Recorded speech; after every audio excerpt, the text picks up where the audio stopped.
La revolución industrial, que caracterizaba al movimiento obrero de Alemania o Inglaterra, no había llegado totalmente al país. En los centros capitalistas, el desarrollo industrial reunía alrededor de las fábricas a un número creciente de trabajadores a los que había que alimentar, y de la manera más barata posible. De esta forma, Inglaterra y los países de la Europa industrial abrían sus fronteras al cereal extranjero. La República Argentina tenía abundantes tierras aptas, insuficientemente explotadas o totalmente vírgenes. La burguesía terrateniente se preparaba para sacar fuertes provechos explotando las riquezas naturales. Todo se aliaba para que la Argentina se convirtiera en una granja del Imperio Británico, reforzando una relación de dependencia que desde 1810 había sustituido a la que ligaba al país con España. Hacía falta que la gran parte de las tierras y los desiertos fueran definitivamente conquistados. Había llegado la época del Remington, fusil que manejaba el Ejército Nacional y se enfrentaba primero a las lanzas de las últimas montoneras que representaban la barbarie, y después exterminarían las lanzas que representaban para la clase dominante el estadio más bajo de la cultura humana, el salvajismo indígena. Quitadas las tierras a los indios y a los campesinos sin títulos de propiedad, era menester poblar el país con las masas que el capitalismo industrial europeo condenaba a la inacción y la miseria. Se iniciaba una política de inmigración y población, estableciendo agencias en puertos de Europa y pagando primas por cabezas de inmigrante. En la década del 80 comenzará a producirse lo que se conocerá como el aluvión inmigratorio. De 1880 a 1910 llegaron al país aproximadamente 4 millones de personas.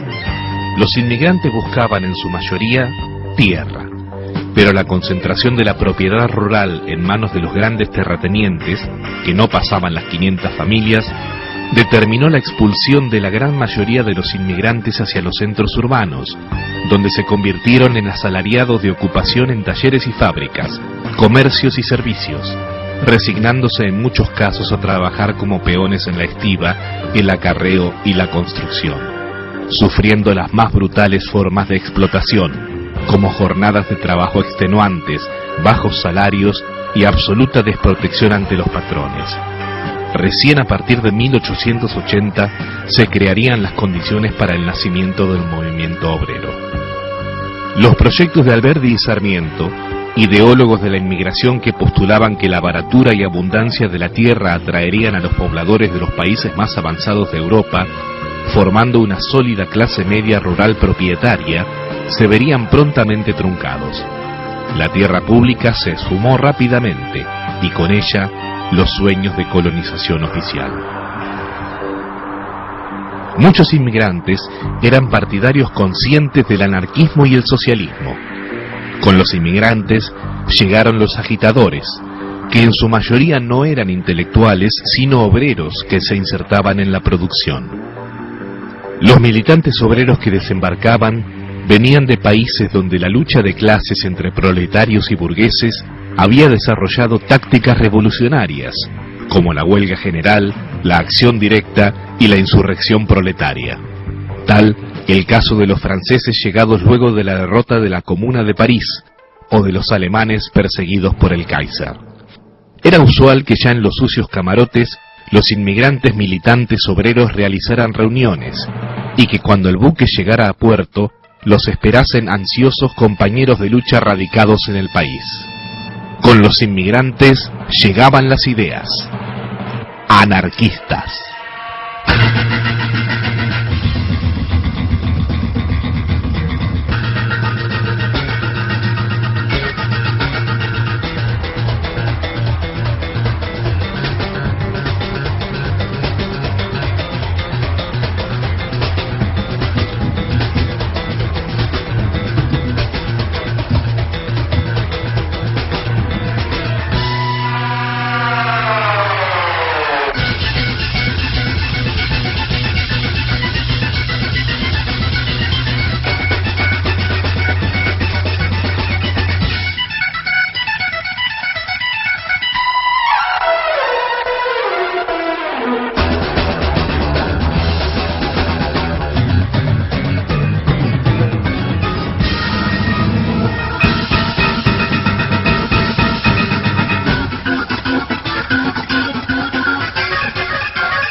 Perseguido por las autoridades de todo un continente, el revolucionario italiano Enrico Malatesta, legendario agitador anarquista de la Primera Internacional, recala en Buenos Aires en marzo de 1885.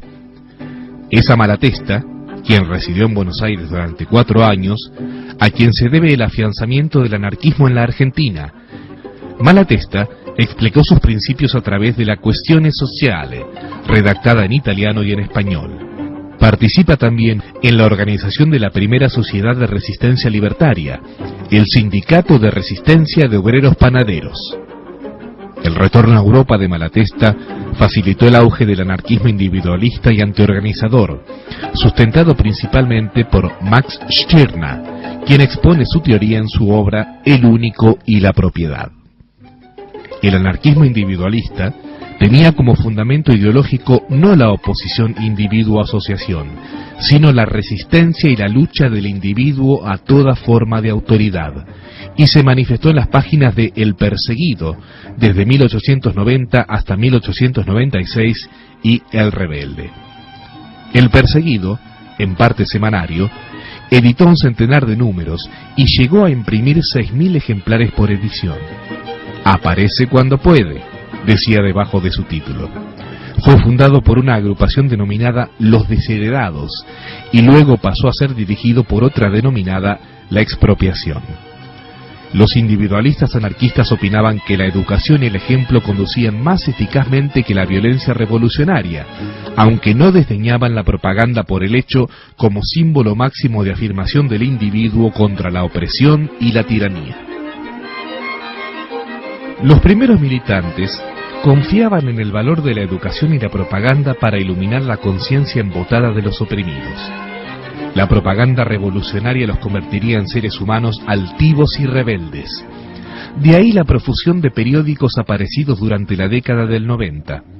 Algunos de ellos duraron varios meses, como La Voz de la Mujer, La Revolución Social, Germinal, Ciencia Social y La Questione Sociale. Otros, en cambio, fueron de corta vida, como La Miseria, La Voz de Ravachol, Caserio, Ni Dios ni Amo, La Expansión Individual, La Riscosa, La España Inquisitorial, La Autonomía y El Ideal Anarquista. Si bien la cantidad de publicaciones indica la difusión que iban adquiriendo las ideas libertarias en el país, mostraban también las divergencias ideológicas que desde un principio conformaron el movimiento libertario. Individualistas, colectivistas bakuninianos, comunistas kropotkianos, pacifistas tolstoyanos y otras fracciones. Surgió entonces la necesidad en los medios sindicales y libertarios de crear un órgano de prensa que estuviera a la altura de los acontecimientos y que sirviese a las iniciativas del creciente movimiento obrero. El 13 de junio de 1897, el ebanista catalán Gregorio Inglan Lafarga, conjuntamente con Eduardo Gilimón y un obrero tipógrafo educado en la vieja escuela de la Internacional Española, Antonio Pellicer Paraire, fundan lo que sería el más importante periódico anarquista, La Protesta Humana, que pronto se enriquecería con la colaboración de destacados intelectuales que se acercaron al anarquismo, como el autor teatral Alberto Giraldo y el dramaturgo y periodista Florencio Sánchez. La actividad de otro de los grandes propagandistas de la anarquía, el doctor Pietro Gori, llegado en junio de 1898, tuvo entre 1899 y 1902 tanta importancia como la de Malatesta en la década anterior, pero influyó sobre todo en los medios intelectuales, reclutando un brillante grupo de oradores, escritores y poetas como el mencionado Alberto Giraldo, Félix Basterra y Pascual Guagliamone. Los temas literarios, artísticos y científicos se sumaron desde entonces a las preocupaciones sociales que habían concentrado casi exclusivamente la atención de los anarquistas. Otro de los artífices de la protesta humana fue el doctor Juan Creaghe, varias veces director y administrador del periódico. El viejo Creaghe, nacido en Irlanda en 1841, se graduó de médico en la Universidad de Dublín, viajó por Inglaterra y en Sheffield publicó un periódico llamado The Sheffield Anarchist. Viajó a la Argentina y se radicó en Luján. donde ejerció muchos años su profesión y siguió con la propagación de las ideas libertarias, publicando El Oprimido entre los años 1894 y 1896. Se traslada luego a Capital para colaborar con La Protesta Humana. Una vez, recuerda Gilimón que Greague tomó un carruaje, cargó en él gran cantidad de ejemplares de La Protesta Humana y salió a venderlos por las calles centrales de Buenos Aires voceando el título del periódico, en tanto que con el revólver empuñado mantenía a raya a los empleados de la sección Orden Social de la Policía, que no se determinaron a secuestrar la edición como lo habían hecho muchas veces. Otro de los más lúcidos, de los también pensador y combatiente, fue Enrico Malatesta, de Italia, que tiene también, aparte de una historia, una biografía excepcional, como escritor, como pensador y como luchador. Intervino en movimientos, insurrecciones, preso, exiliado, y escribió una cantidad de trabajos, entre ellos muy famosos, que nos entusiasmaba, era El Café, un proyecto que era en diálogo, fue una dialogada entre campesinos en tiempo de elecciones, todo en forma de proyecto en diálogo. La gente, uno te preguntaba y el otro te contestaba, polémico. Y aparte una cantidad enorme de artículos que fueron recogidos en el libro de Malatesta. Era un organizador auténtico. A él lo acompañaron algunos hombres de gran valor en Italia, lo mismo que en otros países de otros, como Luigi Fabi, que también escribió en Libros Notables, sobre todo uno, Dictadura y Revolución, Pedro Gori, que fue un gran abogado criminalista que vino a la Argentina después de una visita de Malatesta, y que fue un gran criminólogo, que acompañó, incluso orientó también a José Ingenieros en la Argentina, que era también especialista.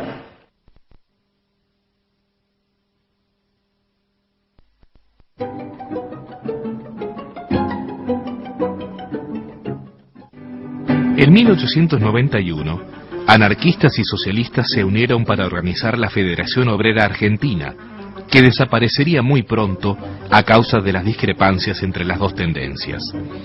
Germán Ave Layement, responsable de un grupo socialista, había publicado en 1890 El Obrero, periódico de orientación marxista, y participó en la fundación de la FOA. El Obrero intentó, sin resultado, ser el órgano oficial de la Federación.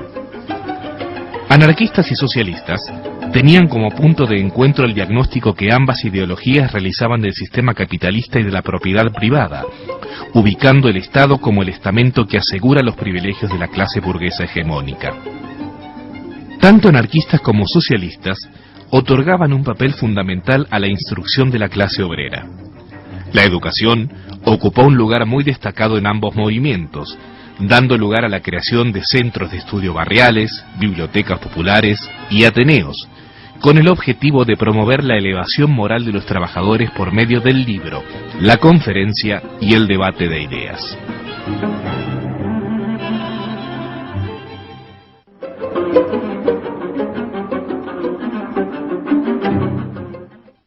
Las condiciones de trabajo en los albores del siglo XX eran terribles en la Argentina.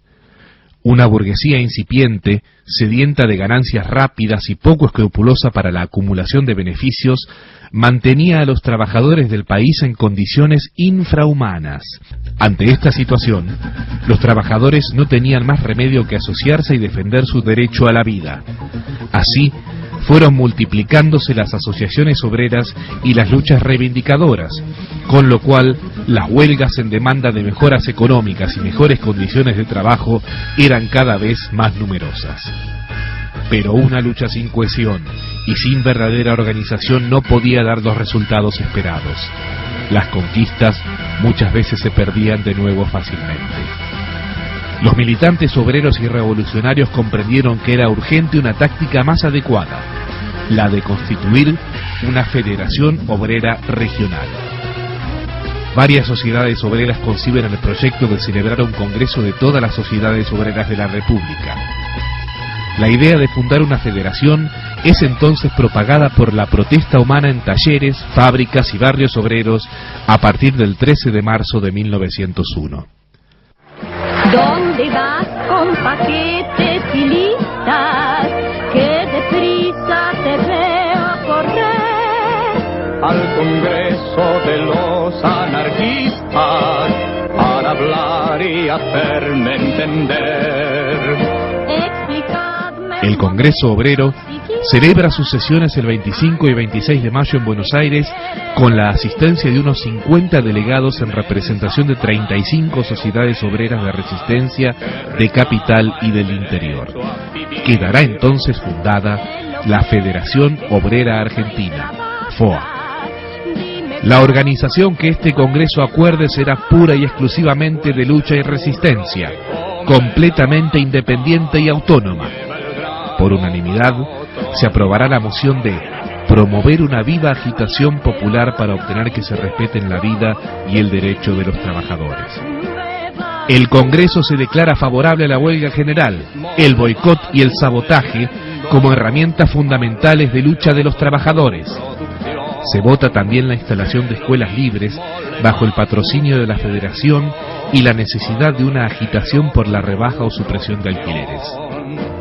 La Federación practicará la solidaridad con las víctimas de la propaganda y procurará que los obreros asociados obstaculicen y desprecien a los traidores en las huelgas. Sobre el trabajo de las mujeres en fábricas y talleres, el Comité Federal se preocupará por la organización de las mujeres para obtener su elevación moral y económica. Hacia fines del siglo XIX, el anarquismo se había identificado totalmente con las sociedades obreras. De parte de los anarquistas, se había hecho todo lo posible para crear una entidad obrera que abarcase a los trabajadores todos, sin distinción de razas ni creencias, sobre el cimiento de la solidaridad, la acción directa y la lucha económica. Pero los socialistas, encabezados por Adrián Patroni, no marchaban a gusto en un organismo como la Federación Obrera, que no podía convertirse en reclutadora de votos para el triunfo de su partido y oponía la acción directa al parlamentarismo socialdemócrata. La cuestión gremial volvía a dividir a anarquistas y socialistas. La pelea se plantea porque no se está de acuerdo ya con lo planteado en la internacional. Primero conquistemos el poder, que después hacemos la revolución. Los anarquistas no, hacemos la transformación moral, intelectual, para hacer una transformación de la sociedad. Estas discusiones, lógicamente, son las que han dado auge al movimiento obrero en el país, sobre todo acá en la ciudad de Buenos Aires, y Rosario y Bahía Blanca. Yo estoy de acuerdo con las ideas aplicadas en el movimiento obrero. He sostenido a través del tiempo que es la única manera que evitamos que el compromiso del hombre que se manifieste anarquista en una sociedad como esta. La FOA es anarquista. Yo soy un militante de esa institución que pregona el ideal anarquista. Pero yo no puedo ser anarquista en una sociedad que me impone 100.000 cosas del sistema. Tengo que acatar, obedecer, y si no, irme a dónde me voy, a la montaña. Me separo de la sociedad. ¿Cómo vivo en ese sentido? No se puede ser anarquista en una sociedad como esta. Usted tiene que ajustar a todas las reglamentaciones y disposiciones que emanan a través del Estado. Yo no discuto que no seamos partidarios del ideal anarquista. No, eso no. Pero es que para la práctica del ideal anarquista no podemos salir de las normas que establece el sistema. Ahí está el asunto. Incluso a hoy mismo, con ese criterio de la amplitud de la democracia ¿cuál es? ¿Votar? Esa no es democracia. La democracia es la participación del hombre en el debate, en el análisis y el acuerdo que se pueda tomar de todos los problemas atingentes a su vida. No solamente en el orden económico, intelectual, cultural.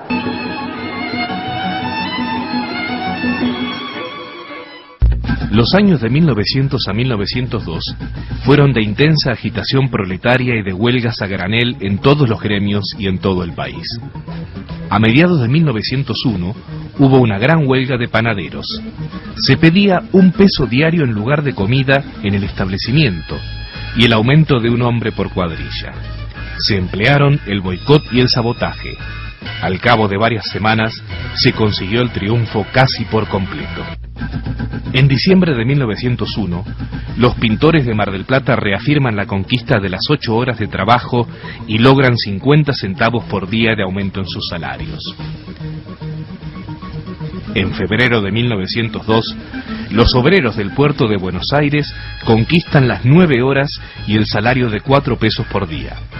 Trabajaban antes de 10 a 11 horas y ganaban de 2,50 a 3 pesos.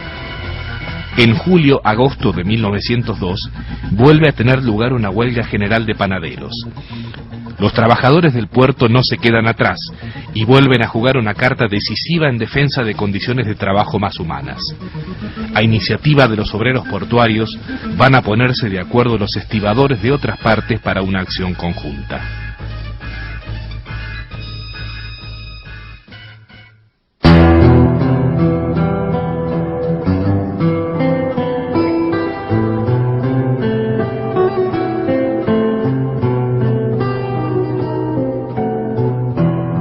Los obreros del puerto se niegan a trabajar con pesos mayores a 70 kilogramos, siendo que las bolsas de cereales pesaban de 100 a 120 kilos.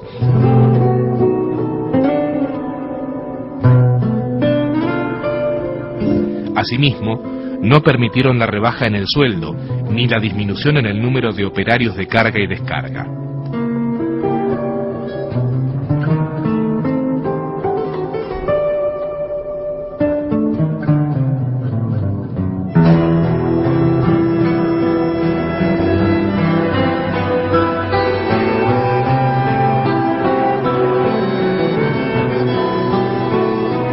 El 1 de noviembre de 1902 se hacen efectivas estas medidas y se logra que la Cámara del Comercio acepte las nuevas condiciones.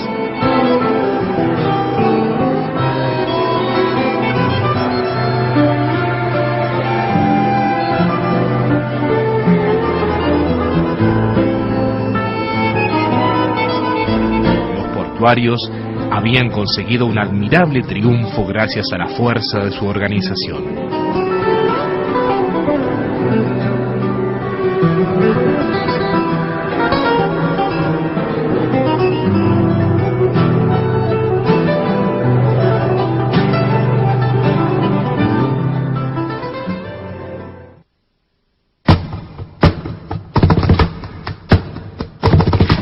Mientras se desarrolla ese movimiento, se organiza en Buenos Aires la Federación de Rodados, que abarcaba un total de 15.000 hombres. La integraban principalmente conductores de carro y cocheros. Entretanto, la burguesía se agitaba, pidiendo leyes de excepción contra los protagonistas obreros. La ola de huelgas afectaba seriamente el orden público y las transacciones comerciales. La llave del país estaba en el puerto. Paralizado este, gracias a la excelente organización de los estibadores y conductores de carros, toda la economía tenía que resentirse.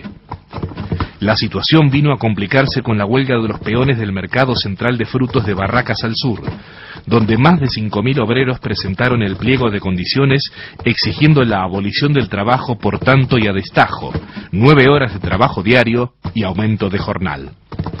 De 50 vagones que se descargaban diariamente, a los pocos días se habían acumulado 5.000.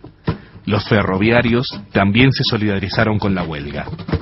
Por fin, todos los gremios adheridos a la Federación Obrera Argentina fueron a la huelga general por unanimidad.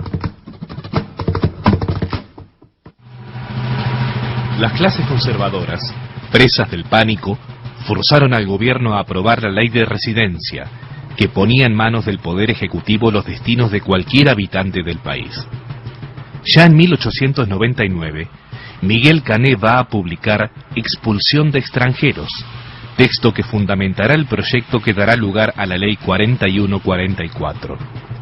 La ley de residencia va a aparecer en el horizonte argentino, destinada a eliminar las agitaciones producidas por el movimiento obrero de extracción anarquista, orientada hacia 2 mecanismos de exclusión. El primero, destinado a la expulsión de militantes obreros e intelectuales anarquistas de origen extranjero, y en segundo lugar, a impedir la entrada al país de quien profese tales ideas. Para Miguel Cané, Cuando se inició el proceso inmigratorio, las ideas avanzadas de las clases proletarias se acercaban mucho a las de los propios legisladores argentinos, y no existía peligro de que su ingreso perturbara la quietud de los moradores de estas comarcas. Pero esta situación ha cambiado radicalmente con el espíritu de las masas europeas, entre otras causas, debido a que la instrucción popular ha sido llevada más allá de los límites tras el cual el pobre pierde su quietud de espíritu. La instrucción de la clase proletaria es en realidad vista como el peligro que acecha a los sectores dominantes del país, en función de la búsqueda de nuevos horizontes por los anarquistas perseguidos en Europa, que encuentran las puertas abiertas en los países de América. La ley de residencia entra el 22 de noviembre de 1902 a consideración del Parlamento. Lo trata primero la Cámara de Diputados y lo despacha entre las 9:30 y las 11:30. Lo considera el mismo día el Senado e invierte de las 18 a las 20 para debatirla y aprobarla, y en horas de la noche es sancionada por el Poder Ejecutivo.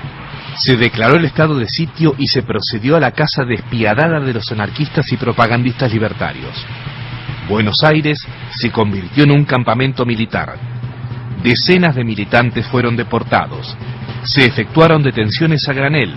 Las prisiones se llenaron de detenidos obreros, mientras se asaltaban domicilios particulares en busca de agitadores y se cerraban los locales de todas las sociedades obreras.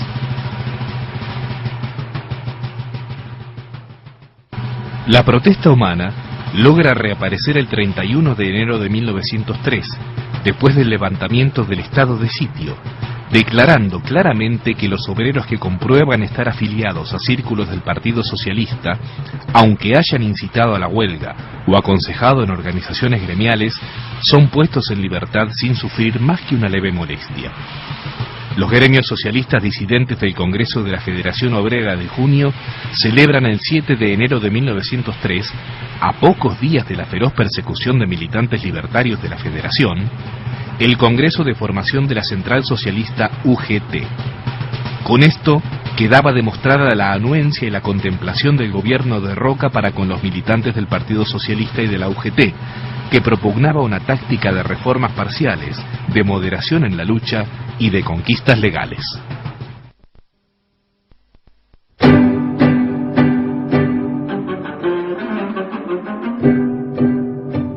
Bueno, la influencia teórica más importante para mí eran el campo de los grandes pensadores libertarios. En primer lugar, Pedro Kropotkin. Sobre todo, sin voy a mencionar a otros, desde el punto de vista del razonamiento que hacía, incluso de un ángulo científico, de todos los problemas de su tiempo. Y además, por la nobleza que él despertaba, por la simpatía que él despertaba como hombre. Hay que olvidar que Kropotkin era un auténtico príncipe. Y después de toda la odisea que sufrió, fue un investigador, fue un científico auténtico, era un gran geógrafo que estudió los hielos allá en la parte muy este de Rusia, presentó trabajo de la ciudad geográfica rusa, y después se volcó a las ideas. Y él nos convencía muchísimo, primero, porque el libro de cabecera de casi toda la gente joven quería conocer las ideas de la conquista del pan. Un pequeño libro que es tradicional en el campo anarquista y que de una manera muy concreta planteaba el problema de la reconstrucción social. Y Kropotkin, aparte de eso, escribió una cantidad de obras que era para que, desde el punto de vista, digamos, racional, se pudiera cotejar y oponer a todas las soluciones autoritarias. Por ejemplo, él escribió un libro que se llamaba Campos, Fábricas y Talleres, en el cual es uno de los primeros que propició la combinación del trabajo agrícola con el trabajo industrial, el aprendizaje, la aplicación de todos los avances de la técnica, sobre todo de la química, en la agricultura. Escribió otro libro famoso, que es El apoyo mutuo, que fue realmente uno de los más trascendentes porque refutó la teoría de Darwin mal interpretada, en el sentido de que todo era una lucha por la vida, la lucha entre las especies. Y él tituló su libro el apoyo mutuo como otro factor de la evolución, es decir que entre los animales y entre los hombres, en las épocas más antiguas hasta ahora, el factor solidaridad, o sea, el apoyo mutuo, es el que impulsaba hacia adelante, es el que imperaba realmente. Otro muy importante de él fue la ética, que él escribió un solo tomo, justamente tomar el apoyo mutuo desde el punto de vista moral, ético, por la gran la orientación que debían tener cualquier tentativa de modificar las condiciones de vida de la sociedad. Y también escribió un libro muy impresionante que es Las Memorias, se llama Memoria de un Revolucionario, donde él describe toda su paso, digamos, cómo fue actuando, trabajando. Él fue procesado en Francia, él estuvo en Inglaterra, él escribía en la famosa revista Nature de Inglaterra, porque era un sabio, era un científico, y ahí en capítulos sucesivos publicó una cantidad de trabajos. Otro de los grandes pensadores fue Miguel Bakunin, que fue anterior a Kropotkin, porque fue el contendor de Carlos Marx en la Internacional, trayendo la teoría y la profecía que después se cumplió frente a la tesis del marxismo, de Carlos Marx y de Engels, que de la dictadura del proletariado, de la conquista del poder, para realizar lo que llamaban el socialismo desde el poder, y una vez que se realizara el socialismo iba a desaparecer automáticamente el Estado. Bakunin y sus compañeros de la Internacional sostuvieron, y eso a nosotros nos conmovió y nos convenció también con los jóvenes, cuando entramos en el campo anarquista, de que eso era totalmente falso, que ningún poder se alejaba, se renunciaba a sí mismo, y que cualquier tipo de dictadura implicaba la dictadura de un partido, de un sector o de un hombre, y que eso no podía llevar de ninguna manera a un Estado que se fuera borrando, se fuera evaneciendo, como decía Marx, y que con el tiempo desapareciera, como querían los anarquistas. Porque Marx, en esa polémica, sostenía que la finalidad en realidad del socialismo era la supresión del Estado, pero que había que pasar, es decir, el socialismo contra la propiedad privada, y al mismo tiempo la eliminación del Estado. Pero para llegar a eso había que conquistar el poder por un partido político y ejercer la dictadura del proletariado. Bakunin sostenía que lo esencial era crear una conciencia entre la clase trabajadora que estaba agrupada en internacional para que se suprimiera toda forma de privilegio y de poder. O sea que no se podía hacer una cosa sin la otra.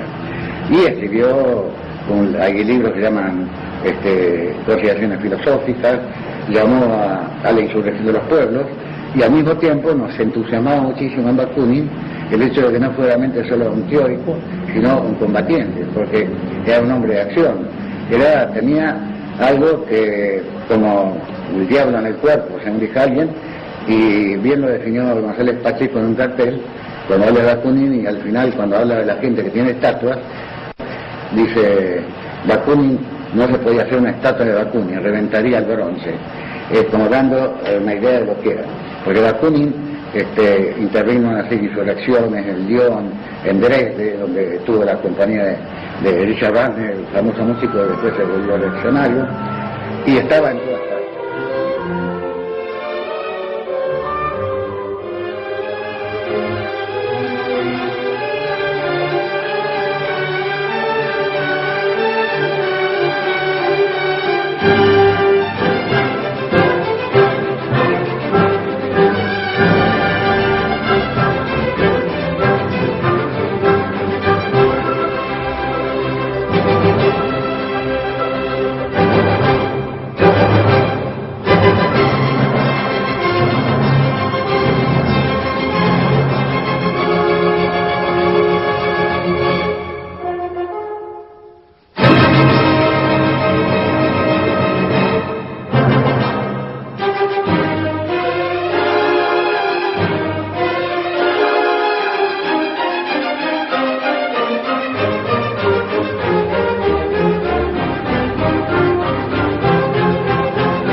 figura que también nos entusiasmó y que yo dejo para el final es Joseph Proudhon, que fue el gran teórico que en Francia, en el año 40, 48, al cual se le señala como el que realmente inició la denominación, la definición del anarquismo, ¿no?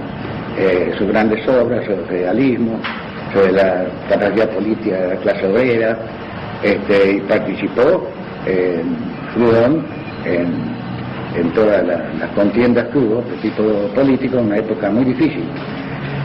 Joseph Proudhon, pero José Proudhon se puede considerar el iniciador. Si bien en Inglaterra, a fines del siglo anterior, en el 93, hubo otro gran pensador que se llamó Godwin, que escribió un libro sobre la justicia política, que también tiene una orientación netamente anarquista.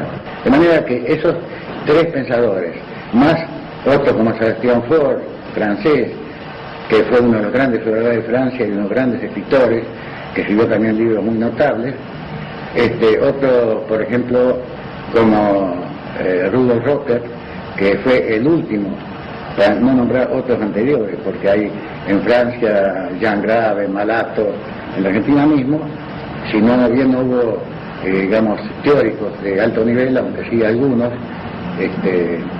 pero hubo, digamos, trascendencia de las ideas a través de dramaturgos como Florencio Sánchez, dramaturgos como González Pacheco, escritores de gran valor aquí en la Argentina.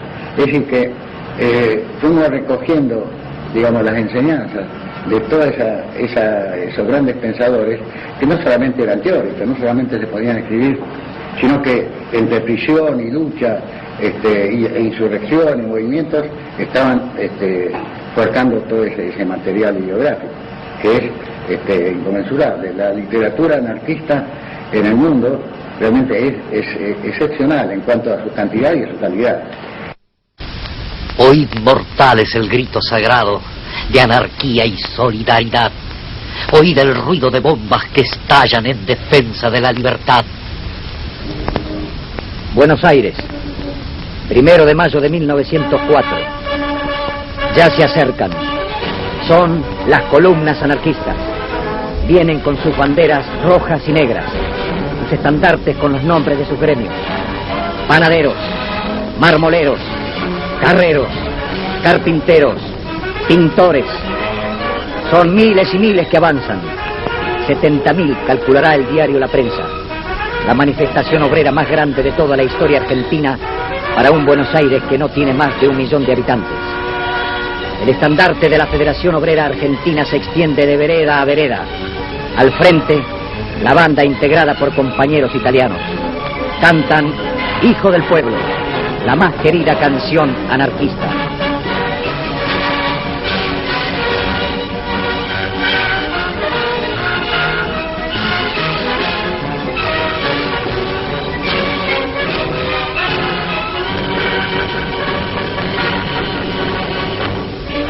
Hijo del pueblo, te oprime en cadenas y esa injusticia no puede seguir. Si tu existencia es un mundo de penas, antes que esclavo, prefiere morir. Esos burgueses asaz egoístas que así desprecian a la humanidad serán barridos por los anarquistas al fuerte grito de la libertad. Arrojo pendón, no más sufrir, la explotación ha de sucumbir. Levántate, pueblo leal, al grito de revolución social.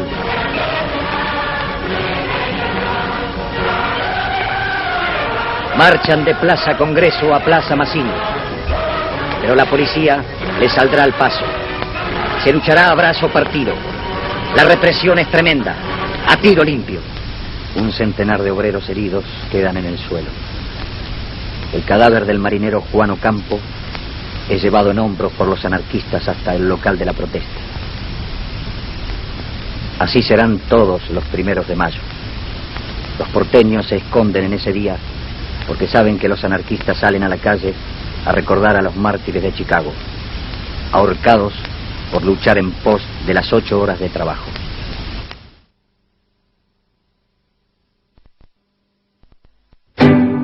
El Cuarto Congreso se pronuncia enérgicamente contra el militarismo como el gran azote de la clase trabajadora y principal defensor del capital, recomendando la constitución de una comisión que forme acuerdos con las ligas antimilitares del mundo. A partir de agosto de 1904, la Federación Obrera Argentina pasará a ser denominada, en lo sucesivo, Federación Obrera Regional Argentina, FORA, calificativo que adopta la institución para recalcar su concepción internacionalista.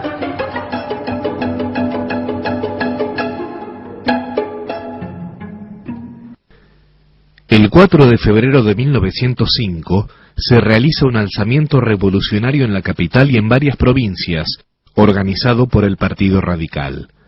La intentona subversiva, dirigida por Hipólito Yrigoyen, era más que nada una revolución cívico-militar, un motín de cuartel que, al fracasar en Buenos Aires, el propio Yrigoyen ordenó la suspensión del movimiento. Llegaban también noticias de los sucesos de enero en Rusia, donde la insurrección proletaria fue ferozmente reprimida por el zar Nicolás II, en lo que se conoció como la Semana Roja. Estos acontecimientos habían creado una tensa situación política que llevó al gobierno del presidente Quintana a declarar el estado de sitio y a ejercer una furiosa persecución contra los anarquistas y el diario La Protesta. El quinto Congreso de la Fora, realizado en plena época de represión, como consecuencia también del atentado individualista de Salvador Planas contra el presidente Quintana, tiene fundamental importancia en la historia del anarquismo argentino. De esta reunión se deriva una resolución que se haría famosa y sería motivo de desavenencias y divisiones entre la mayoría anarquista y el resto de los militantes que se enrolaron en la corriente sindicalista. He aquí la resolución. El quinto Congreso de la Fora, consecuente con los principios filosóficos que han dado razón de ser a las organizaciones de federaciones obreras, declara que aprueba y recomienda a todos sus adherentes la propaganda e ilustración del comunismo anárquico, precepto que establece, de cada cual según su capacidad y a cada uno de acuerdo con sus necesidades. El Congreso reconoce también el apoyo oral y material a la protesta. Se provoca una importante crisis en la redacción del diario. Giraldo no está de acuerdo con la negativa del quinto Congreso de la Fora a concretar el pacto de solidaridad con las organizaciones obreras socialistas y sindicalistas. Luigi Fabri mantiene idéntica posición, advirtiendo el riesgo de despedazar la solidaridad obrera y hacer propaganda dogmática y antilibertaria. Responde Girimón en un extenso artículo argumentando que son las organizaciones políticas y sindicales las que pueden provocar acciones antisolidarias dentro de las sociedades obreras de resistencia.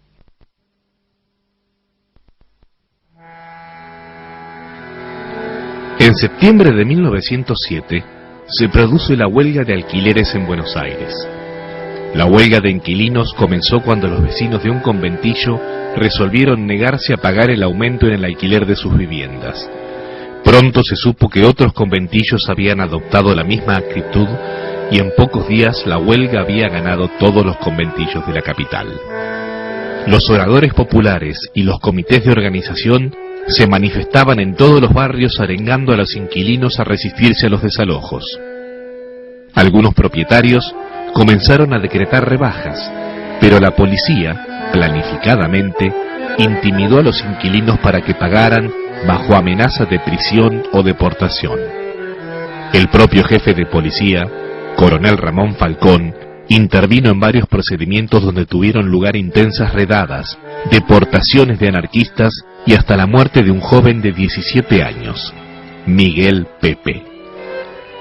Una joven de 18 años, Juana Rouco Buela, tuvo una destacadísima participación como oradora y organizadora en la huelga de alquileres. Meses más tarde, es detenida y deportada a España como consecuencia del atentado de Francisco Solano Regis contra el presidente Figueroa Alcorta. En Madrid y Barcelona Conoce a los principales militantes e intelectuales libertarios de la época como Teresa Clomont y Anselmo Lorenzo.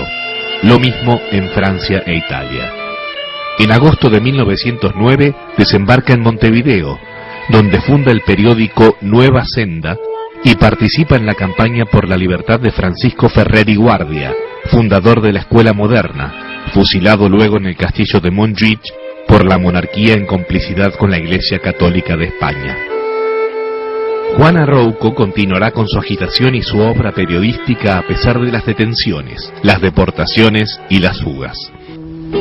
En los primeros meses de 1907, ayudada por María Collazo, organiza el primer centro femenino anarquista que existió en la República de Argentina. En total, eran 19 que trabajaban por el ideal anárquico y la fora, entre las cuales se destacaba por sus dotes de oradora, escritora y conferencista, Virginia Volten, a la cual se apodaba la Luisa Michel argentina en recuerdo de la famosa heroína de la Comuna Francesa.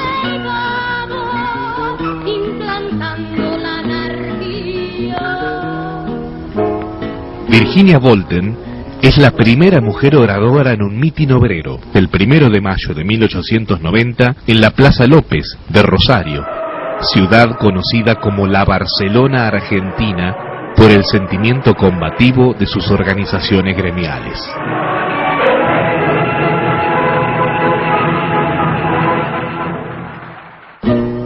En 1897, un grupo de mujeres anarquistas se embarcó en la aventura de publicar un periódico.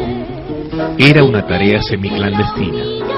Ellas lo llamaron La Voz de la Mujer, periódico anarquista comunista, y fueron totalmente fieles a esa idea del título. A la tradicional consigna ácrata, ni Dios ni amo agregarían, ni Dios, ni patrón, ni marido.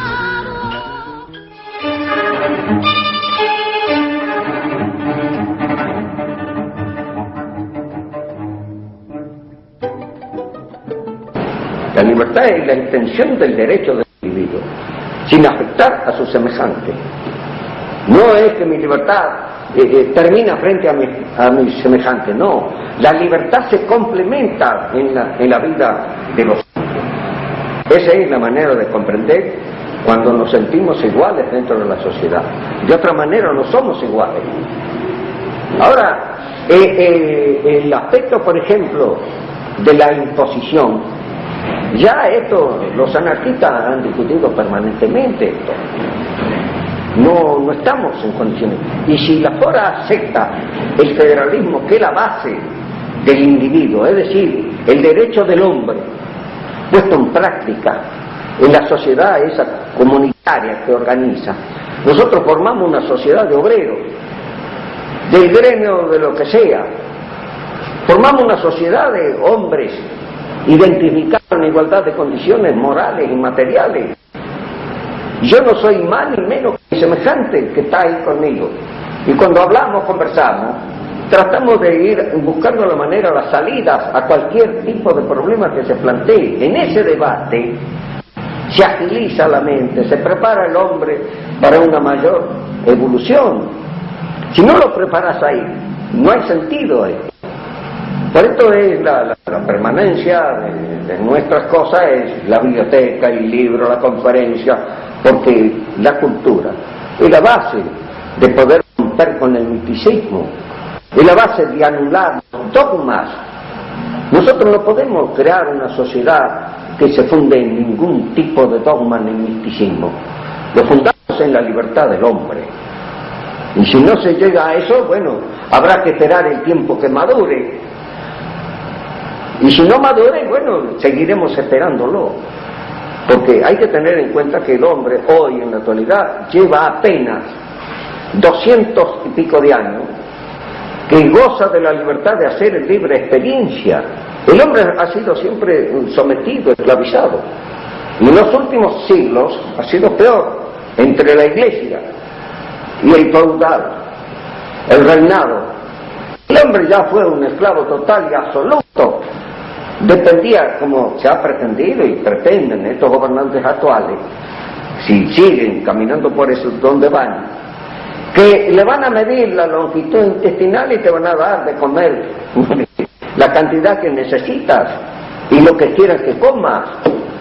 Entonces caemos siempre en el tema de la autoridad. El hombre debe llegar a un equilibrio de su vida porque debe ser él mismo, conocerse, saber qué es, qué significa, qué representa en la sociedad. Mientras él no llegue a ese punto, seremos siempre manejados, dirigidos, sometidos y humillados como estamos. Entonces el anarquismo parte precisamente de ese punto de vista, la libertad total y absoluta del hombre y la convivencia de los individuos en la reciprocidad de los derechos de cada uno y de todo el conjunto. El entendimiento para realizar cualquier tipo de trabajo, de obra, lo que sea, es muy simple. El entendimiento del hombre, cuando razona, es fácil acercarse a cualquier parte.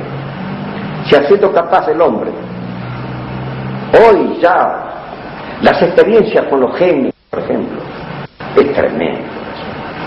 Hoy el hombre agarró y hizo unos aparatos y se fue a volar hasta la luna. Han mandado aparatos que están saliendo ya del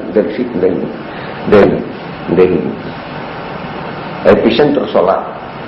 Ya se va a ir a otro sistema solar. ¿A dónde irá a parar? No sé, si será a la galaxia o al otro, no sé. Pero el hombre ha logrado desprenderse de la Tierra e ir hacia el infinito del espacio. Sí, pero no solucionó el problema del hombre. No, por eso, pero es que la solución del hombre está acá. Si él es de esto y tal, que hay que solucionarlo. Y hay que solucionarlo no del que tiene la posibilidad de gozar del conocimiento, de aprender, de evolucionar, sino de ese otro paria.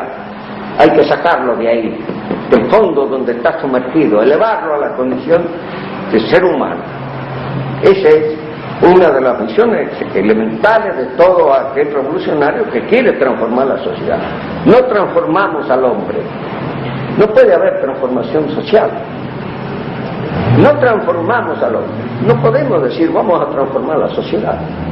La influencia de la sociedad capitalista en el ser humano ha llegado, ya está dentro. El individuo ya no tiene salida para eso. Para salir tiene que volver al punto A, este punto. Empezar de nuevo a construir la conducta, la responsabilidad y el objetivo social que se persigue. Si no hay esa base, bueno, mirá, nosotros vamos a seguir dando vueltas, es lo que nos pasa, hablando de hoy. A toda la juventud que anda por ahí, le pisa un callo a la gente, le tira una pedrada, una vidriera y ya sos anarquista. Eso es mentira. Anarquista no es el que quiere, sino el que puede, el que tiene interés por ir a penetrar en el conocimiento del significado de esa sociedad anarquista, que se ha de basar en la libertad, en la igualdad y en la solidaridad humana. 1 de mayo de 1909. Los anarquistas ocupan totalmente la plaza del Congreso. Frente a ellos está nada menos que el coronel Ramón Falcón al frente de su caballería, los cosacos, como serán llamados por los obreros. La represión es cruel. Caen 8 obreros muertos y 105 heridos.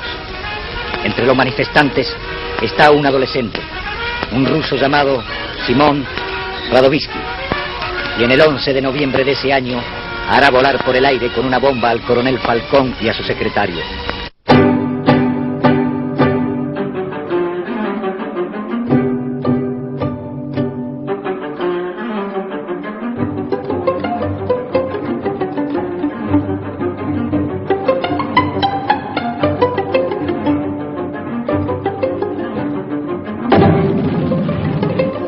El país se conmociona.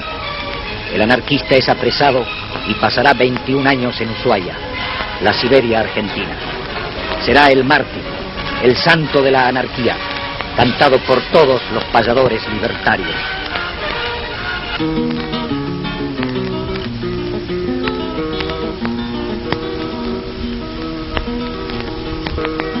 Simón, como hombre de ideas, con conceptos libertarios, divulgó en los proletarios el amor y la igualdad, una universal familia de cultos trabajadores, sin esclavos ni señores, sin leyes ni propiedad.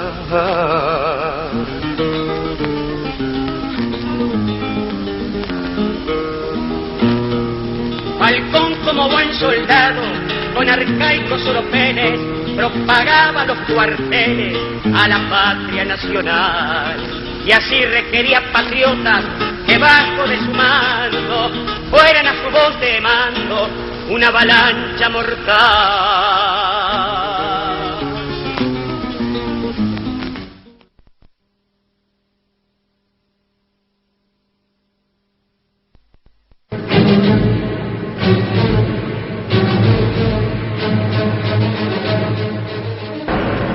Bueno, Macís, usted ha escrito mucho sobre el problema de la violencia. Quisiéramos saber algo más.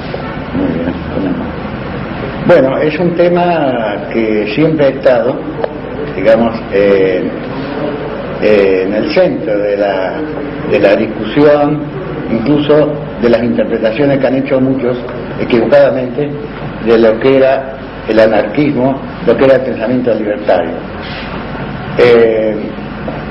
Por el hecho de que la finalidad del anarquismo es una transformación profunda de la sociedad que no va a venir, o que no era posible que llegara por una evolución natural de los hechos. Un gran pensador, un geógrafo eminente, mundialmente famoso como Eliseo Reclus, escribió justamente un librito que se llamó Evolución y Revolución. Los anarquistas, desde su comienzo, de Bakunin sobre todo de Bakunin, que fue el mayor intérprete de esa modalidad, de ese aspecto, y después por sus motivadores, señalaron de que era necesaria una revolución, que llamaron revolución social, para diferenciarla de cualquier tipo de revolución política, el cambio de manos, el manejo del Estado, etc. Eso conllevó a que se considerara que los anarquistas querían la violencia por la violencia, cuando en realidad la finalidad del anarquismo era establecer una sociedad, y sigue siendo, establecer una sociedad sin ninguna violencia de ningún tipo, ni violencia sobre el derecho de cada uno a tener una vida digna, desde que nace hasta que muere, por el mismo derecho que tenemos todos a ello, y sí, contra toda violencia que imponga a los demás, a los otros, lo que desea, lo que decreta, lo que dispone, ya sea una persona, ya sea un organismo X, ya sea la democracia un cuerpo parlamentario supuestamente representativo. Todo eso no es, digamos, óbice para que el anarquismo sostenga que esa sociedad ideal, que no va a ser perfecta, que va a tener sus fallas, que va a haber que perfeccionar con la experiencia misma, como ha ocurrido en España, como nosotros hemos visto, esa sociedad que va contra toda violencia, que incluso ha atraído a personalidades tan notables como León Tolstoy, que era cristiano y que se volcó al anarquismo justamente por la coincidencia en ese aspecto. Es decir, invocaban un espíritu cristiano neto, el neto espíritu cristiano del humanismo, de la armonía, en fin, del respeto a la individualidad.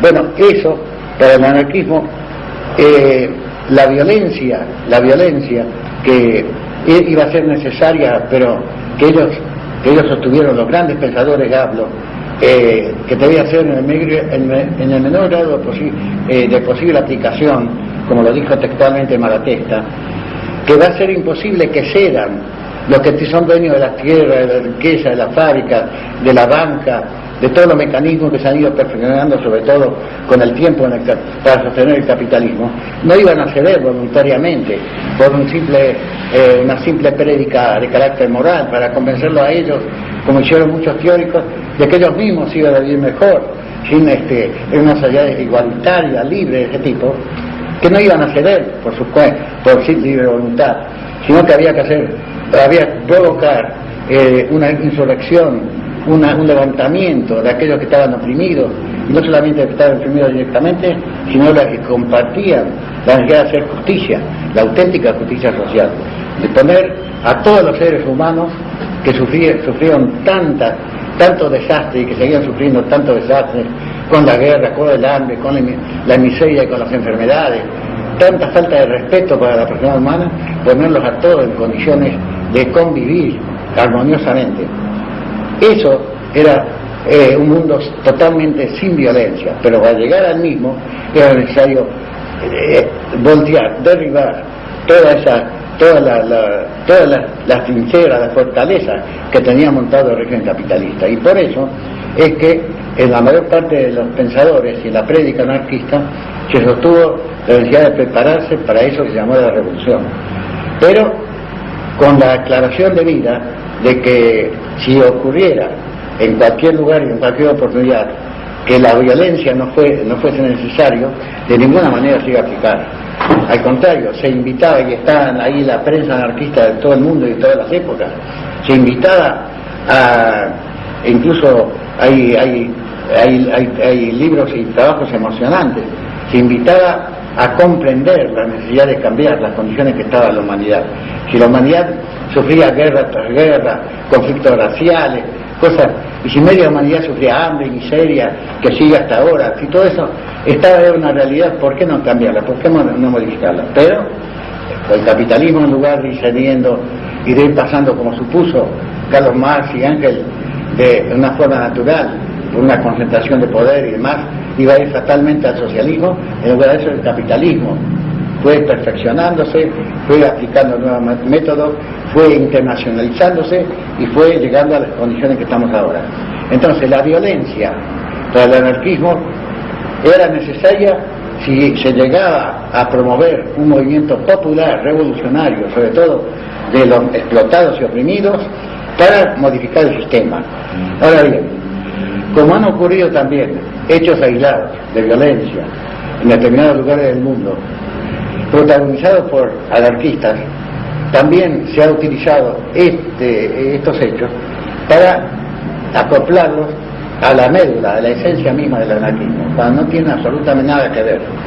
Incluso en la Rusia de los zares, cuando había un gran movimiento conspirativo de grupos revolucionarios, del Partido Socialista Revolucionario, de los anarquistas por su parte, los atentados que se cometían y que ellos organizaban era sacrificando la vida de los que lo cometían.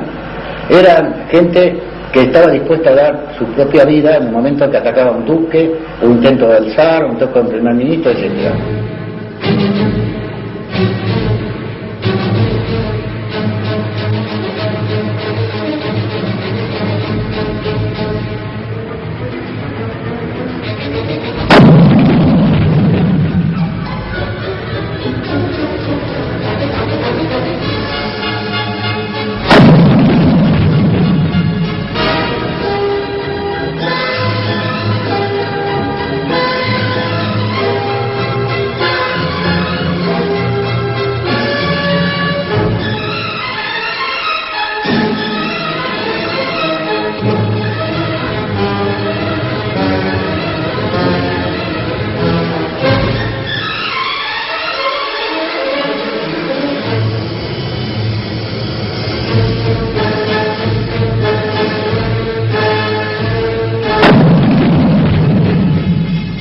Cuando se cometieron atentados en Francia con Ravachol, Henry, Vaillant, que eran los más famosos de todos, que en un proceso que tuvieron repercusión mundial, ellos reivindicaban sus ideas y realizaron hechos, muchos de ellos repudiados por el grueso del movimiento anarquista, porque no iban directamente al ataque a la persona, al individuo, sino por ahí, digamos, en un bar, en un lugar público, etcétera, donde se cometía un desastre.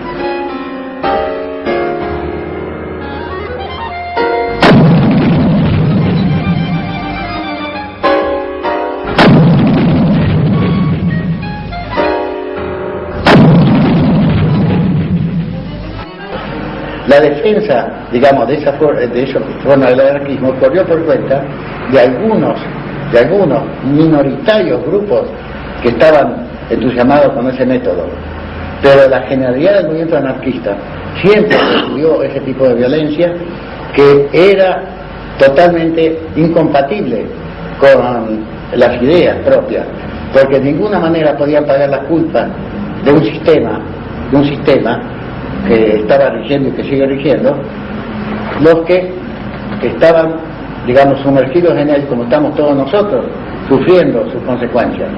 No podía de ninguna manera justificarse, por ejemplo, a meter una bomba en un banco donde iba gente a sacar sus propios ahorros o algo por el estilo, o en un lugar público X, o en un teatro o lo que sea, porque eso era sencillamente, y así lo calificaron muchos en sus escritos, como antianarquistas.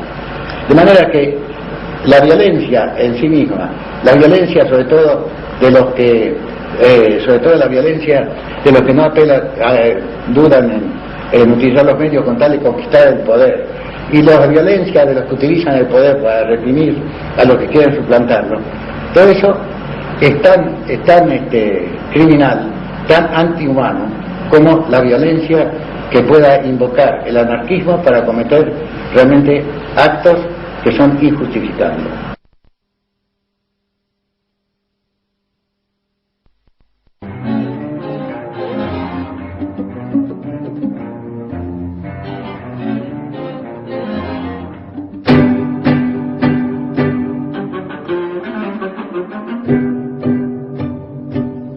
A comienzos de 1918, la Revolución Rusa provoca una gran conmoción en el ambiente de los trabajadores y logra un fuerte impulso para la reactivación de las actividades y propaganda libertarias.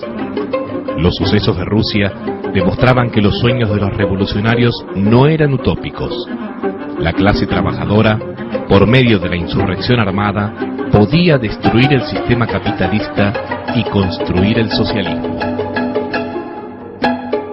El movimiento obrero argentino recibía los albores de la revolución bolchevique con una fiebre de organización que generó en pocos meses la creación de sindicatos con millares y millares de afiliados.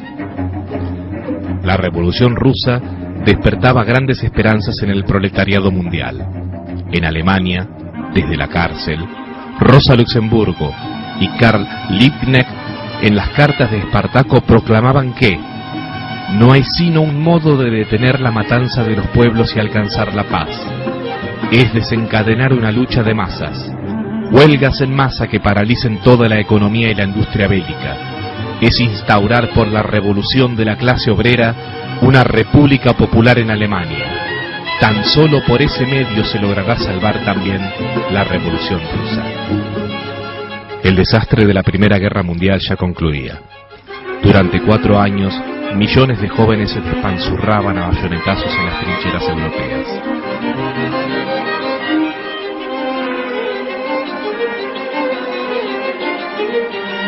El sentimiento antibélico se había hecho carne en el pueblo alemán. Soldados alemanes confraternizaban con el ejército ruso e izaban banderas rojas. En noviembre de 1918, las principales ciudades alemanas estaban en manos de consejos de fábricas y de soldados. El 9 de noviembre estalla la revolución en Berlín.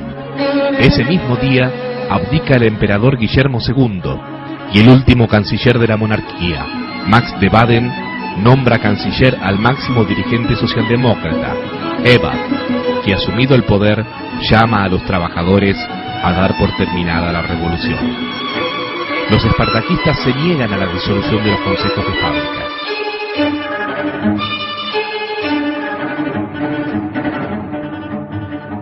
El 5 de enero de 1919, los obreros en armas enfrentarán al aparato militar del gobierno socialdemócrata de Ebert.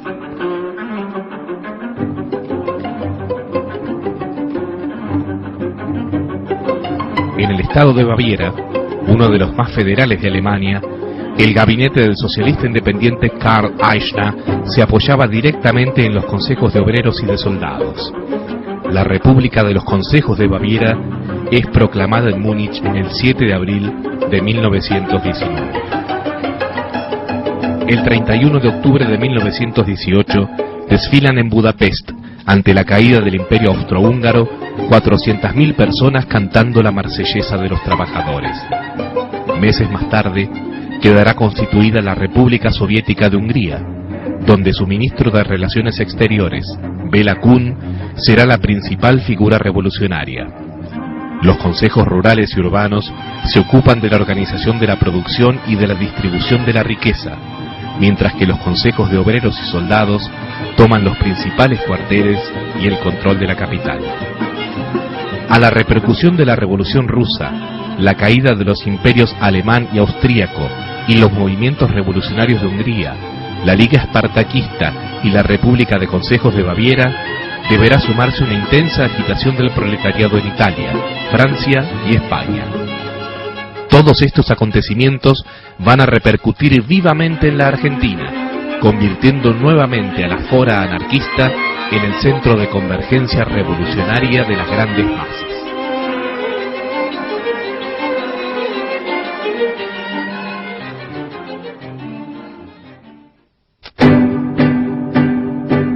En este contexto histórico y social, enero de 1919 amaneció signado por una huelga sangrienta que dio lugar a la primera insurrección proletaria. Los 2.500 huelguistas de los establecimientos metalúrgicos Bacena exigían que la jornada de trabajo se redujera de 11 a 8 horas diarias. A pesar de la huelga, la empresa siguió trabajando. El 7 de enero, las chatas, conducidas por rompehuelgas acompañados por la policía, siguieron cumpliendo con el transporte de materiales. Los huelguistas, sus mujeres y sus niños seguían a las chatas incitando a los conductores a que se plegaran al paro.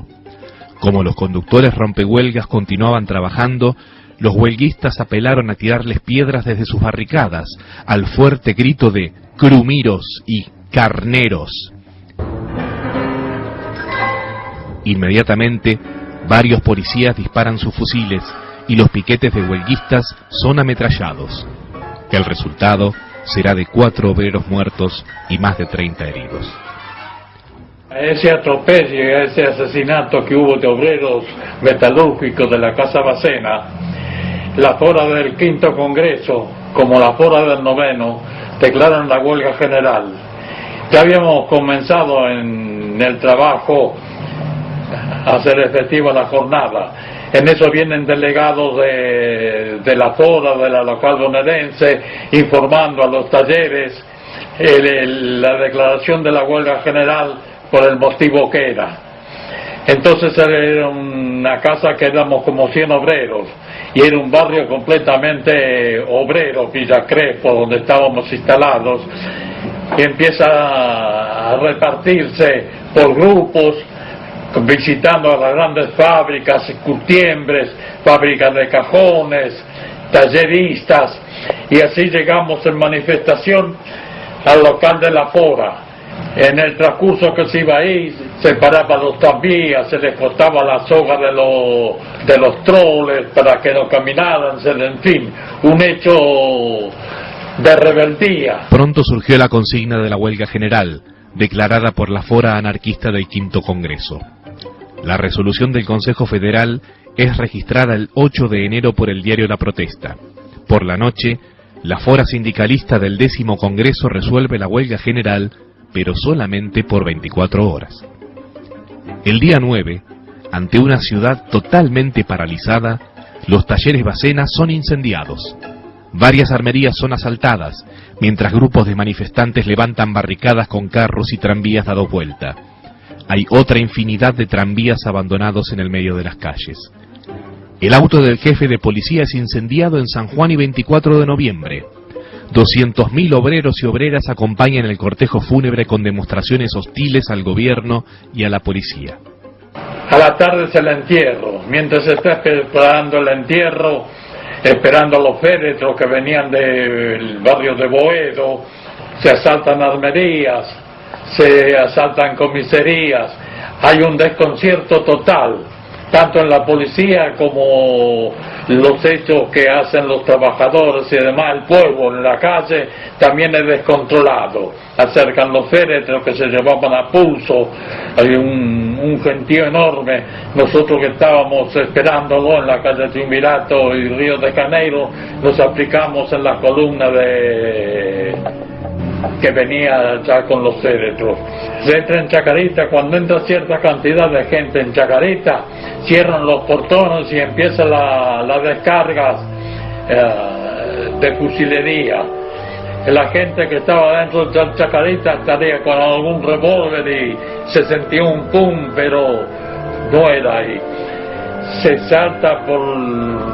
va del lado contrario de donde vienen las balas, se va hacia los finales de Chacarita, que está sobre la calle Barnes, en el Ferrocarril Pacífico, que era aquel entonces, y San Martín, y de ahí se escapa mucha gente.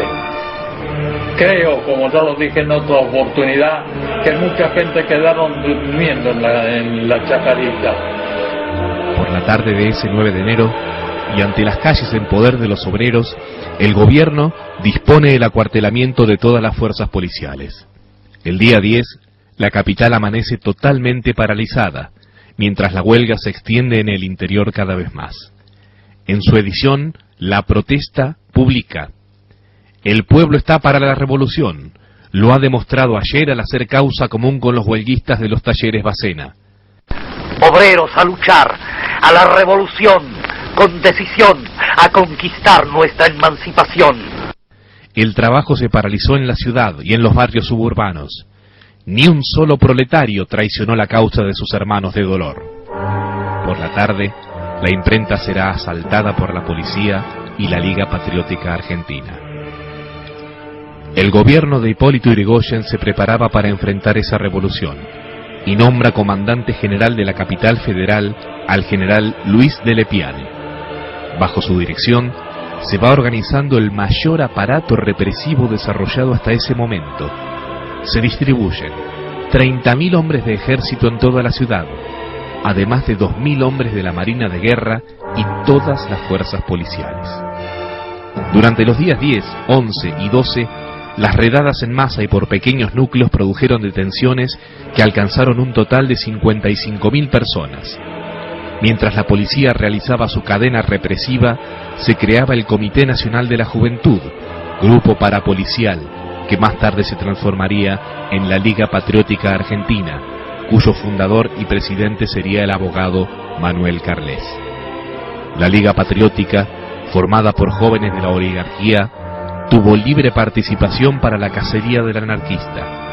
Preparados militarmente en el centro naval por el contraalmirante Domecq García, partieron hacia los barrios obreros, al asalto de rusos y catalanes, provistos de armas y brazaletes patrios. El día 14 de enero, el diario socialista La Vanguardia expresa que los muertos alcanzan a 700 y los heridos a 2.000.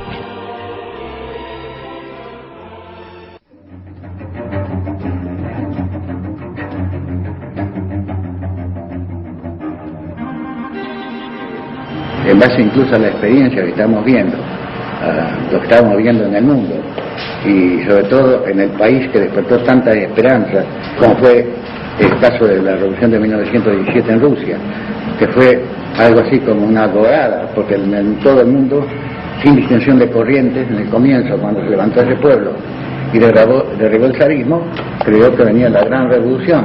Entonces, cuando vino esa revolución rusa, lógicamente, los primeros años fueron de expectativa, no faltaron anarquistas que también se entusiasmaron con la forma de actuar, y sin embargo el 99% de los anarquistas del mundo en ese entonces tuvieron el testimonio de nada menos que de Pedro Kropotkin, que fue a Rusia y que produjo de su lugar de residencia, antes de su muerte, documentos valiosísimos. Una carta a los trabajadores del mundo, carta directa a Lenin, donde justamente le reprochaba la orientación que estaba tomando el régimen. Carta de Kropotkin a Lenin.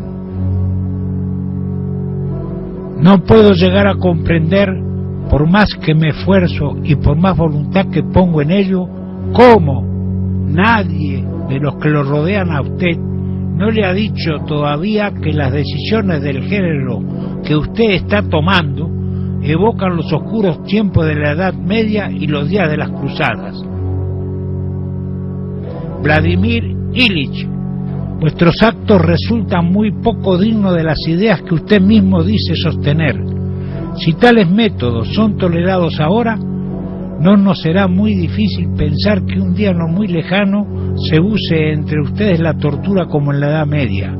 Lenin, tan prisionero está de las propias ideas autoritarias, que no es capaz de comprender que, colocado como está la cabeza del comunismo europeo, no tiene derecho a mancillar esas ideas degenerándolas por medios vergonzosos. ¿Qué porvenir le espera al comunismo si uno de sus más poderosos defensores pisotea de ese modo los más honestos sentimientos?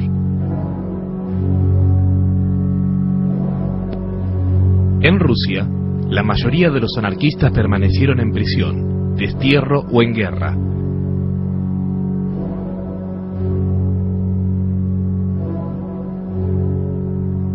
O levantándose en las fábricas de Petrogrado o en la comuna naval de Kronstadt, donde son fusilados por orden de Lenin y al mando de León Trotsky como jefe de la represión 30.000 anarquistas.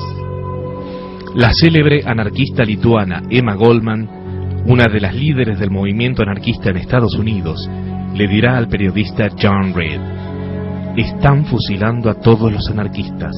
Los soviets no existen. El elemento moral de la transformación, de acuerdo con Kropotkin, estaba faltando en Rusia y sin él no habría cambio.